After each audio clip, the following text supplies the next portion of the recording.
जय हिंद। इसके पहले वाले वीडियो में हमने देख लिया था सीरीज एंड पैरावानिंग, इसके बाद हम रेजिस्टिविटी भी देख के आए थे।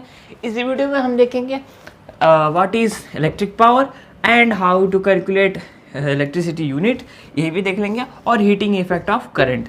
ठीक है, इन तीनों को आज हम पढ़ने वाले हैं। ठीक है, तो फटाफट से सबसे पहले हम चलेंगे इलेक्ट्रिक पावर के बाद। देखिए, सबसे पहले हम ये सब इलेक्ट्रिक पावर समझेंगे, इसके बाद हीटिंग इफेक्ट को भी देखेंगे, और इसके बाद इलेक्ट्रिसिटी कैसे यूनिट निकाली जाती है और उसका कैसे हमारे घर में जो बिजली आती है, बिल आता है, वो कैसे यूनिट को किस तरीके से हम यूनिट को कैलकुलेट करके उसका बिल निकाल सकते हैं। ठीक है, तो इसके लिए इसके बाद हम न्यूमेरिकल भी, ठीक है, इसके बाद हम न्यूमेरिकल्स भी सॉल्व करेंगे। ठीक है, अब हम इलेक्ट्रिक पावर समझने के लिए सबसे पहले हमको समझना पड़ेगा पावर। What is power?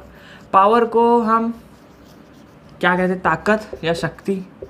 ताकत या शक्ति, ठीक है, शक्ति, ठीक है, ताकत या शक्ति, ठीक है। तो ताकत या शक्ति यानी कि पावर की बात हो रही है। पावर है क्या? तो पावर मतलब काम करने की क्षमता को पावर कहते हैं।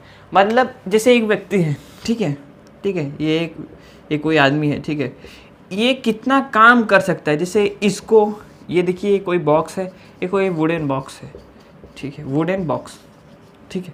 तो ये बताओ, अगर ये वुडन बॉक्स है, इसको, इस व्यक्ति को 1 किलोमीटर लेकर जाना है, ठीक है, ठीक है, इस पॉइंट से इस पॉइंट तक की है 1000 मीटर, मतलब 1 किलोमीटर, ठीक है, यहाँ तक इसको पहुँचाना है। तो इसके पास, इस आदमी के पास कुछ शक्ति होगा, जब ताकत होगा तभी ना ये इतने सारे, मान लीजिए है 10 kg का है, ठीक है, 10 kg का है, तो ये 10 किलो को, ये जो वुडन बॉक्स है, इसको 1 किलोमीटर ले जाने के लिए इसको कुछ तो ताकत चाहिए, मतलब इसके पास कुछ एनर्जी होना चाहिए कि नहीं, कुछ तो पावर चाहिए। एनर्जी की बात हो रही है ना, एनर्जी यानी कि कुछ पावर होनी चाहिए, पावर, तो पावर की बात हो रही है। इसके पास कुछ पावर होना चाहिए, मतलब कि ये बॉक्स को उठाकर इस पॉइंट से इस पॉइंट तक लेकर आएगा, point A to point B, इसको पॉइंट ए दे, पॉइंट ए से पॉइंट बी तक लेकर आएगा, तो ये कोई वर्क डन करेगा, इसने कुछ काम किया ना। अरे इस बॉक्स को यहाँ से यहाँ लेकर आया, वही काम किया, इस बॉक्स को वहाँ से वहाँ लेकर आएगा, वही काम कर दिया, ठीक है, वर्क डन किया। तो वही जो काम करने की क्षमता, ठीक है, काम करने की, वर्क डन करने की क्षमता को हम पावर कहते हैं, उसकी शक्ति। अब मान लीजिए इसने 10 किलो को, ठीक है, इस 10 किलो के बॉक्स को 1 किलोमीटर 10 मिनट में पहुंचाया, 10 मिनट्स, ठीक है। तो पावर हम जानते हैं, पावर कैसे निकालते हैं, ये है पावर, कि कितना काम किया कितने समय में, कितना काम किया कितने टाइम में। तो पावर इक्वल टू क्या हो गया? वर्क डन, मतलब काम कितना किया और कितने टाइम टेकन, मतलब कितना टाइम लिया, कितने टाइम लेकर उसने कितना काम किया, इसी को कहते हैं पावर, यानी कि वर्क डन और वो टाइम टेकन अपॉन। ठीक है, इस व्यक्ति ने 10 मिनट के अंदर इस 10 किलो के बॉक्स को, मतलब मान लीजिए 10 किलो के बॉक्स में, मान लीजिए ये टोटल इसने वर्क डन किया, मान लीजिए 1000 जूल, तो 1000 जूल का वर्क किया इसने 10 मिनट में। और टाइम को अगर 10 मिनट है, 60 सेकंड करोगे तो कितना हो जाएगा? 600 सेकंड, यानी 600 सेकंड में इन्होंने 1000 जूल का वर्क डन किया, 600 सेकंड। अब देखो, अब पावर तो हम लोग समझ चुके हैं, पावर समझ गए ना, कि काम करने की क्षमता को क्या कहते हैं? पावर। अब इलेक्ट्रिक पावर क्या है? वही जो इलेक्ट्रिक पावर है, यानी कि इलेक्ट्रिसिटी में जो वर्क करेंगे, जो इलेक्ट्रिक पावर है, तो इलेक्ट्रिक का, इलेक्ट्रिक उसमें यानी कि इलेक्ट्रिक काम करने का, electrical work done, electrical work done उसके अंदर कितना है? इलेक्ट्रिकल वर्क डन करने की क्षमता को हम इलेक्ट्रिकल पावर कहते हैं। मतलब इलेक्ट्रिक पावर मतलब electrical work done per unit time, per unit है, वही यूनिट टाइम था। मैं तो जानता हूँ कि work done upon time taken यानी पावर था, work done upon time taken, बस इसमें है कि इलेक्ट्रिकल वर्क डन पर टाइम टेकन, यानी इलेक्ट्रिकल वर्क डन यानी इलेक्ट्रिकल। अब देखिए, इलेक्ट्रिकल पावर की जो SI यूनिट हो रही है, the SI unit of electrical power is what, WATT what, ठीक है। वॉट WHAT वाला नहीं, ये नहीं, WATT वॉट, ठीक है। SI यूनिट है इलेक्ट्रिकल पावर, यानी इलेक्ट्रिक पावर जो होता है उसका माप वॉट होता है, वॉट में, ठीक है। आपने सुना होगा 6 वाट का है बल्ब है, 3 वाट का है, 12 वाट का है, ठीक है, 16 वाट का है, 50 वाट का फ़ैन है, 100 वाट का है ये, ठीक है। ये 1000 वाट का AC है, ठीक है। ऐसे 0.5 किलोवाट का क्या मतलब हुआ? देखो, जैसे 1 किलो में 1000 ग्राम होते हैं, 1 किलो में 1000 ग्राम, वैसे ही 1000 वाट में 1 किलोवाट, समझ में आया कि नहीं? जैसे 1 किलो, अरे यार 1 किलो में 1 किलोग्राम में 1000 ग्राम होते हैं ना, 1000 ग्राम, तो 1 किलोवाट में कितना हो गया? 1 किलोवाट, मतलब 1 किलोग्राम 1000 ग्राम, 1 किलोवाट 1000 वाट, समझ गए? 1000 वाट मतलब 1 किलोवाट। तो ज़्यादातर जो हमारे घर में बड़े अप्लायंसेस होते हैं, AC और जो होता है वाटर पंप, ठीक है, वो सब पावर ज़्यादा खींचते हैं, ठीक है। पावर कंजम्पशन इसका बहुत ज़्यादा है। जैसे AC का 1 किलोवाट से ऊपर ही रहता है हमेशा, ठीक है। और इसी तरह के फ्रिज का 500 वाट रहता है। और जो हमारे मिक्सचर आता है, ठीक है, चटनी पीसने वाला, वो सब 500 वाट के ऊपर रहते हैं, 500 वाट के लगभग, ठीक है। हमारा जो टीवी रहता है जो हमारे घर में, वो लगभग 50 वाट से 200 वाट या इससे कम ही रहते हैं। अब तो अच्छी टीवी आ गए हैं, अच्छे मॉडल्स में और भी पावर कंजम्पशन कम है, अच्छे उसमें कंडक्टर्स का यूज़ करके अच्छे से बनाया जाता है, मोर एफिशिएंटली काम करते हो। CFL वगैरह जो थे वो 20-25 से ऊपर वाट लगभग खाते थे, 30 वाट खाते भी थे, ठीक है, CFLs। और LEDs तो आप जान गए कि LEDs 6 वाट खाते हैं, ठीक है, जो हमारे घरों में जो घर वाली बल्ब आजकल जो चल रही है। और 9 वाट, 9 वाट, 12 वाट, 3 वाट, ठीक है, 5 वाट का भी। अब देखिए, पावर से हम कहा कि work done upon time taken, तो इसका एक और भी सिंपल सा मतलब हो सकता है कि कहने का मतलब कि SI unit of power, electrical power is what, W से रिप्रेजेंट करते हैं इसको। तो 1 वाट पावर कितनी हो गई? अगर 1 वाट पावर, यानी कि 1 वाट पावर तब होगा जब 1 जूल का वर्क होगा 1 सेकेंड में, 1 जूल का वर्क होगा 1 सेकेंड में, तो उसकी जो पावर निकल के आएगी वो 1 वाट के इक्वल होगी, ठीक है। अगर किसी, मैंने कहा कि शक्ति यानी ताकत, पावर का मतलब ही हो कि कार्य करने की क्षमता। अब जैसे कि अगर मैं बात करूँ मोटर की, ठीक है, या किसी वाटर पंप की, ठीक है, ये सबमर्सिबल वाटर पंप ले लेते हैं, तो ये भी, इसकी पावर भी बहुत हाई होती है, ठीक है। 1 किलोवाट से हमारे जो घरों में लगता है 1 किलोवाट, और जो खेतों वगैरह में रहते हैं वो 5 किलोवाट से ऊपर रहते हैं।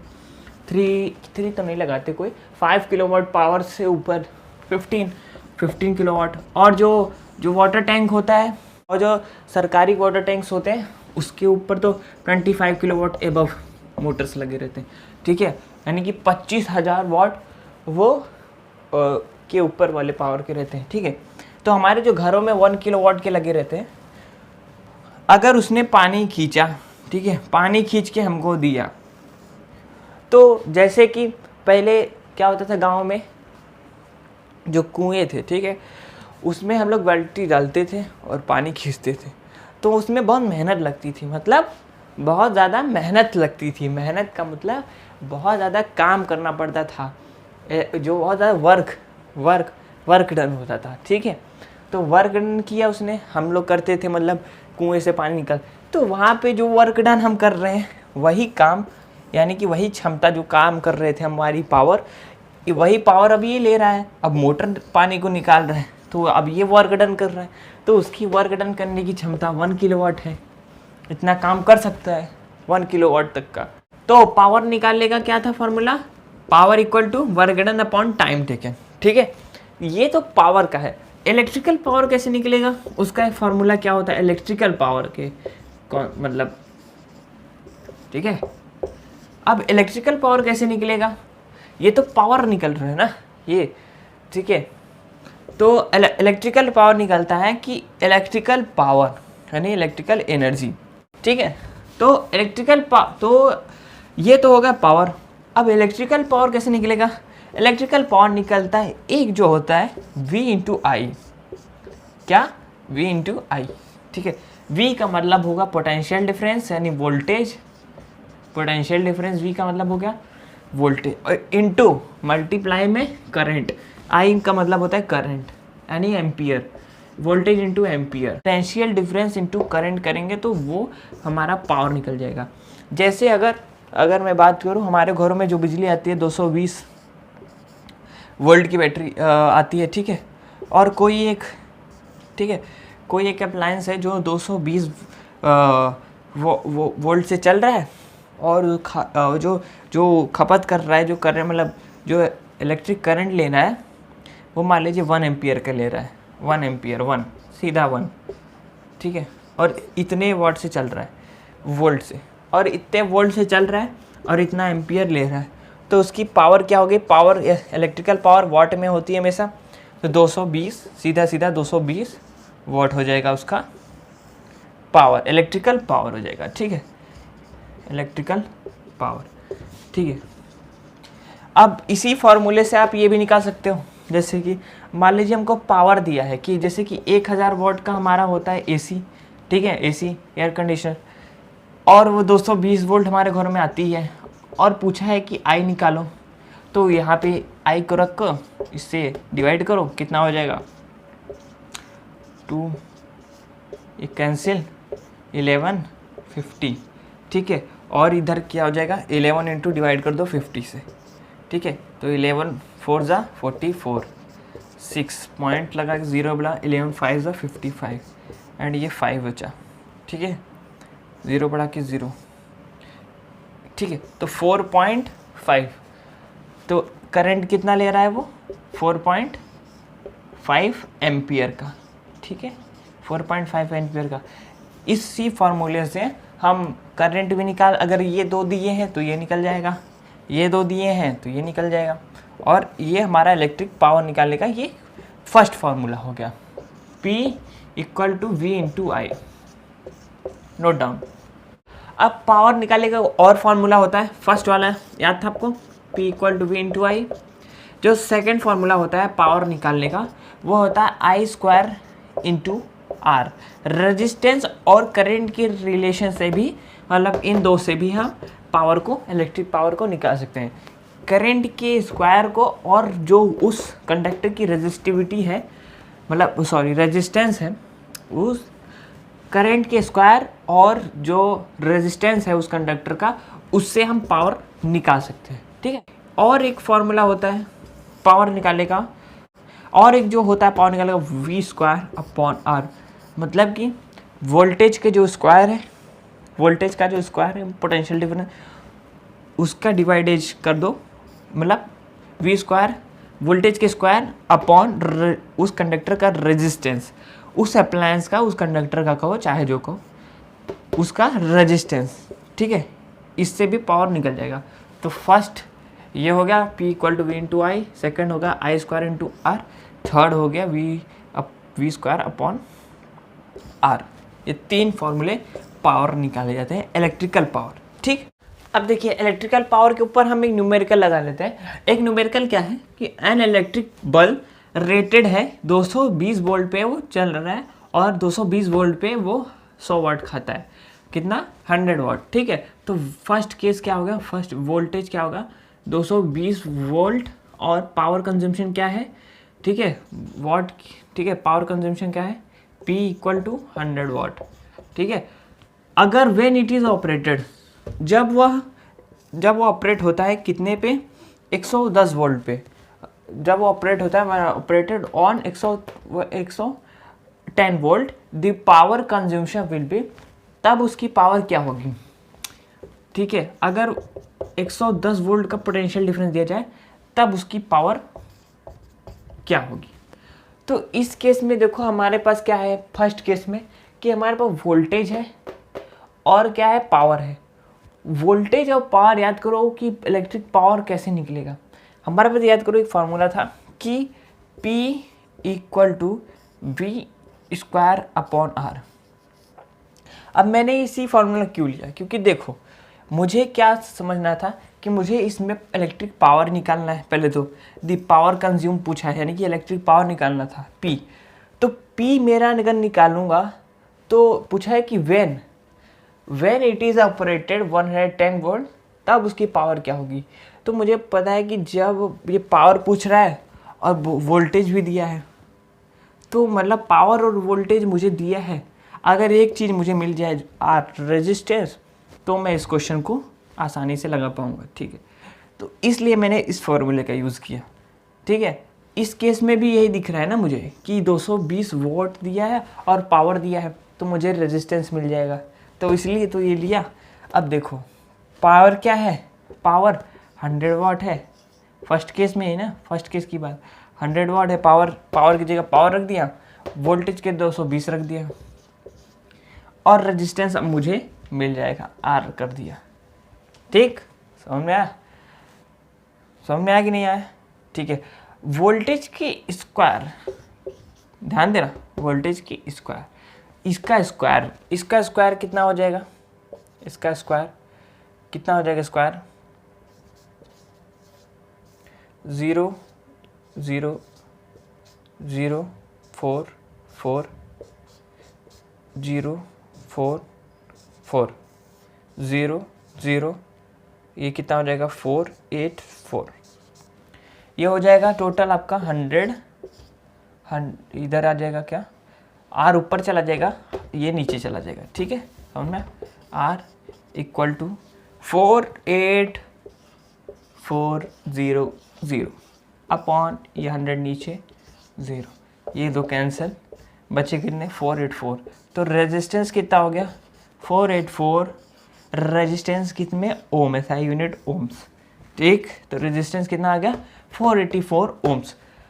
अब देखो रेजिस्टेंस हमें मिल गया। ठीक है, 110 वाट पावर दिया है और पावर कंज्यूम निकल जाएगा।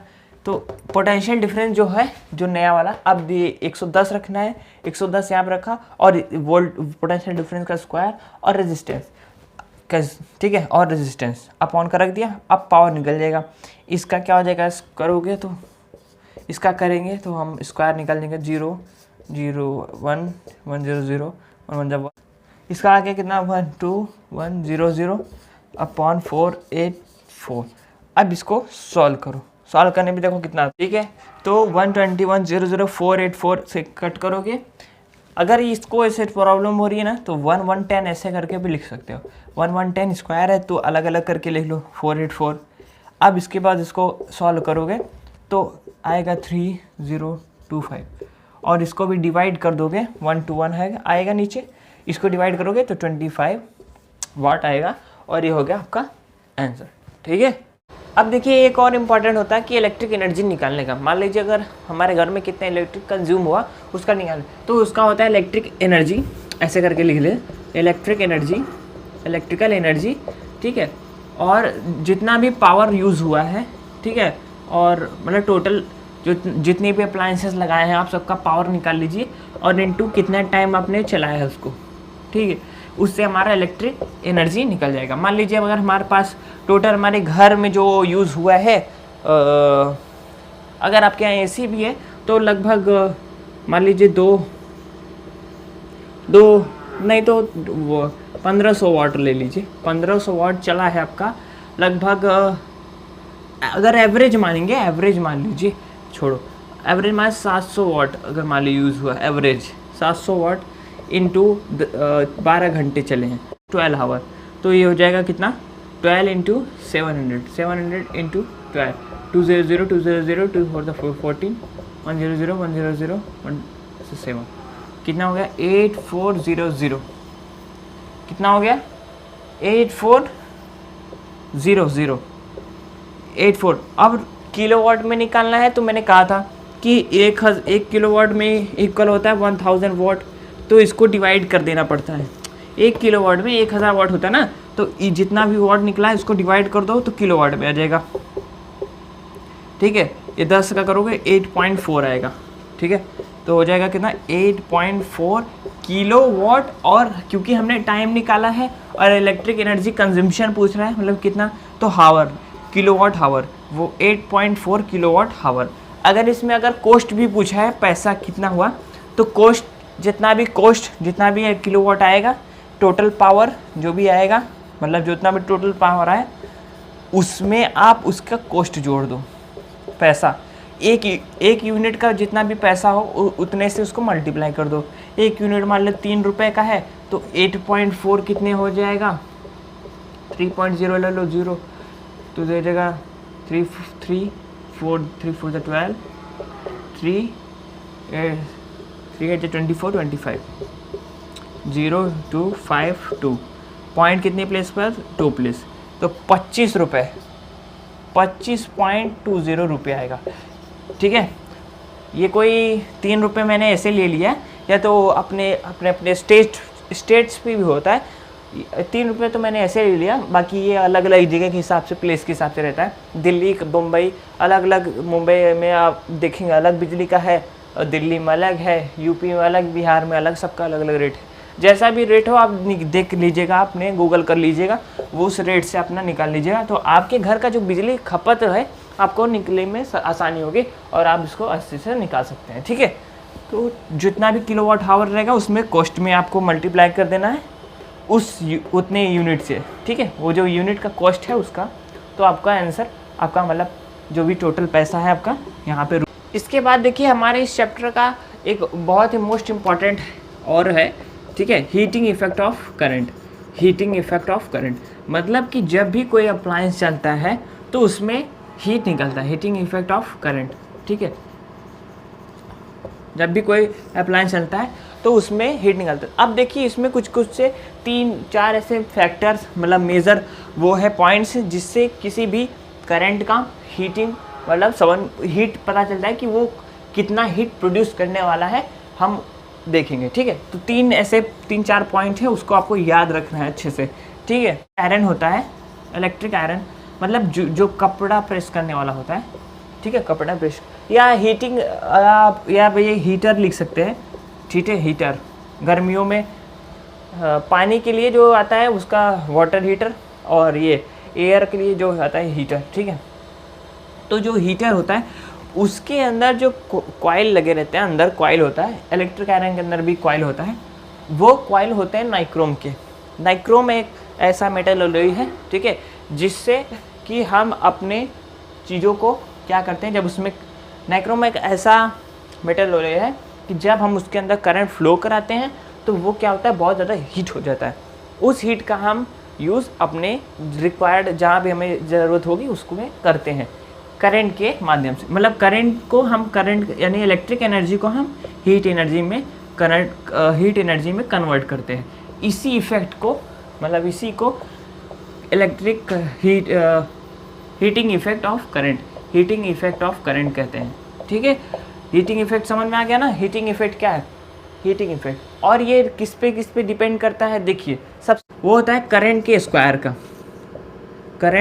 स्क्वायर ऑफ करंट, ठीक है। इसका क्या मतलब हुआ कि जब भी, ठीक है, करंट यानी कि आई स्क्वायर, जब भी किसी भी कंडक्टर में करंट बढ़ेगा तो उसमें हीट भी बढ़ेगा, डायरेक्टली प्रोपोर्शनल होता है। याद रखना कि हीट जो होता है, हीट डायरेक्टली प्रोपोर्शनल होता है करंट के, तो इसलिए जब भी वो भी स्क्वायर में, ठीक है, याद रखना है करंट के स्क्वायर, यानी कि जब भी करंट बढ़ेगा तब क्या होगा, हीट भी बढ़ेगा। करंट अगर घटेगा तो हीट भी कम आएगा, ठीक है। जिस चीज़ में हीट, मतलब इलेक्ट्रिकल ज़्यादा पावर दोगे, इलेक्ट्रिक करंट ज़्यादा दोगे तो वो ज़्यादा हीट होगा, ठीक है। सेकंड जो होता है रेजिस्टेंस, ठीक है। रेजिस्टेंस मतलब कि उस जो हमारा सबस्टेंस है उसकी रेजिस्टेंस क्या है, वो करंट को कितना रेजिस्ट करता है। अगर ज़्यादा रेजिस्ट करेगा तो हीट ज़्यादा प्रोड्यूस, मतलब किसी को ज़्यादा रोकने की कोशिश करोगे तो और ज़्यादा गुस्सा होगा, और लाल हो जाएगा, तो और हीट प्रोड्यूस करेगा, समझ में आया। तो ज़्यादा किसी को रेजिस्ट करोगे, अगर यानी कि अगर रेजिस्टेंस बढ़ेगा तो हीट भी बढ़ेगा। तो ये भी हीट के डायरेक्टली होता है रेजिस्टेंस के भी। अगर हीट मतलब रेजिस्टेंस का ज़्यादा करोगे तो हीट भी ज़्यादा, रेजिस्टेंस कम करोगे, कम से कम ज़्यादा आने दोगे सबको हीट करंट को। किसी रास्ते में कोई जैसे रहता है, कोई रोड़ा रहता है रास्ते का रोड़ा, अगर उसको साइड दे दोगे कि जाओ भाई, यानी लो रेजिस्टेंस, तो करंट आपका हीट भी कम होगा, यानी कि लड़ाई झगड़ा भी कम होगा। समझ में आया कि नहीं? वही चीज़ है ना। तो क्या हो गया, resistance of conductor, resistance of conductor second, first second. और ये जो थर्ड, ठीक है, कि कितने टाइम तक, ज़्यादा टाइम तक किसी को करंट दिए रहोगे, ज़्यादा टाइम तक किसी को परेशान करोगे, ज़्यादा गुस्सा हो जाएगा। कम टाइम तक करोगे तो चलेगा, ज़्यादा किसी को डिस्टर्ब करोगे तुरंत मारेगा। तो ज़्यादा टाइम तक किसी को दिमाग डिस्टर्ब किए, जैसे ज़्यादा टाइम तक किसी का दिमाग ख़राब करोगे तो वो तुरंत गुस्सा हो जाएगा कि बस करो अब। तो इसीलिए ज़्यादा टाइम यानी ज़्यादा हीट, कम टाइम मतलब ये भी डायरेक्टली। तो टाइम डायरेक्टली, ही डायरेक्टली टू टी, ठीक, डायरेक्टली किस पे भी है, टी पे। समझ में आ, टाइम पे तो सब पे डायरेक्टली है, देख लेना। इस पे भी डायरेक्टली है, मतलब करंट पे भी डायरेक्टली है, रेजिस्टेंस पे भी डायरेक्टली है, और आपका टाइम पे भी। और हीट का जो फॉर्मूला होता है, heat equal to I² into R into T. समझ में आया? क्योंकि सब देखो, वही चीज़ मैंने कहा ना, यहाँ देखो सब डायरेक्टली है। जब सब डायरेक्टली ही होगा, मतलब जैसे जैसे ये सब बढ़ेंगे वैसे वैसे हीट भी बढ़ेगी, तो सब डायरेक्टली है, सबका मल्टीप्लिकेशन होगा। तो I² का मल्टीप्लाई इंटू आर रेजिस्टेंस का इंटू टाइम का, तो हीट निकालने का फार्मूला ये हो गया। और heating effect of the current ये कंप्लीट हो गया। आपको आई होप आपको अच्छे से समझ में आया होगा। और जो आंसर आएगा वो क्या आएगा, जूल्स में आएगा, जूल्स, ठीक है, एनर्जी निकलता है जूल्स में, तो हीट एनर्जी आ गया जूल्स में। जितना भी रहेगा, जो भी है, जितना भी करंट रखोगे, रेजिस्टेंस और टाइम पूरा लेकर इसका मल्टीप्लाई, ये तो आसानी से कर लोगे और ये हीट आपका निकल जाएगा। इस वीडियो में इतना ही। नेक्स्ट वीडियो में हम इलेक्ट्रिसिटी चैप्टर पे न्यूमेरिकल्स हैं, वो कुछ न्यूमेरिकल लगाएंगे। इसके बाद हम नेक्स्ट चैप्टर शुरू करेंगे, उसका नाम है मैग्नेटिक इफेक्ट ऑफ करंट। मतलब कि अब हमने यहाँ पे हम इलेक्ट्रिसिटी पढ़ चुके हैं, अब हम मैग्नेटिक इफेक्ट ऑफ करंट पढ़ेंगे, ठीक है। तब तक देखते रहिए यूनिक विद्यार्थी। जय हिंद।